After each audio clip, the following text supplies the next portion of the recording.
And it's Friday night, which means high school football. And it looks like all of those kids and fans, thankfully, they're going to dodge the showers tonight. But yeah, it's still going to feel like fall out there. And tonight actually marks the midway point of the regular season with some pretty stellar matchups.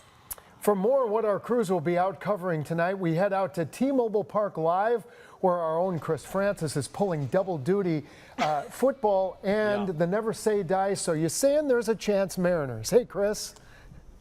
Yeah, Gary, we're pulling double duty. A little football mixed in with our pennant race. Let's talk about our player of the week. You know, Cascade Christian, they are known for their offense, and that offense brought them a couple of state titles in recent years, but now they have the defense going, and the player of the week is a big reason why. The defense in the last 2 weeks, back-to-back shutouts. Linebacker Byson Vasquez has been leading the charge. Get these numbers. Last Saturday, he racked up 16 tackles, 7.5 sacks, 5 forced fumbles, and a safety against East Jefferson. That's one game. Unreal numbers, but wrecking the game, that's exactly the goal for Byson. This entire offseason, I've just been prepping some of my pass rush work. I've been making sure I can contain a quarterback, and basically I've just pretty much emphasized trying to get the ball out so our offense can get the ball, and just making sure that no quarterback can outrun me. The focus is always on defense. You know, I was the defensive coordinator here long before I became the head coach, and my current defensive coordinator is an alumni of mine that played on some state championship teams, and really that's been his focus since he's come in here as well. So physicality and setting the tone defensively is always kind of our goal, and really put a focus on it this year. Our D-line just likes getting after the quarterback. They generate a lot of pressure, and they make my job really easy.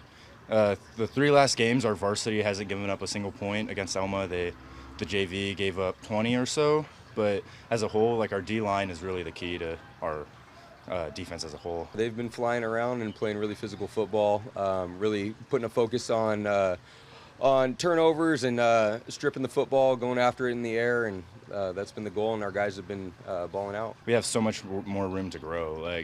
The season's only beginning. We have another 6 weeks left of regular season. We have the playoffs as well, and we're in a good spot right now, but we're not there yet. We're gonna get to a point in the future where we can win a state championship. Bison really worked this offseason on forcing fumbles and getting after the quarterback. A big Dallas Cowboys fan, loves Micah Parsons, and so that's kind of been his role model. He told me this year he was going to go get 20 sacks, and he's on pace to get there. So.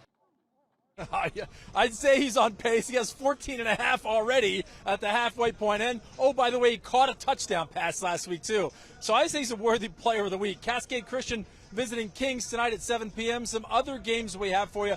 A pair of top 10 matchups, Eastside Catholic and O'Day. Always play a great game. Woodinville at East Lake. Sammamish and Highline battle in Kingco 2A. And Garfield faces Ballard. We'll have all those scores and highlights for you tonight at 11 o'clock. And, oh, yes, we'll be talking about the Mariners as well. In fact, at 5 o'clock, we'll talk with Scott Service and a couple of the players who just took batting practice behind me.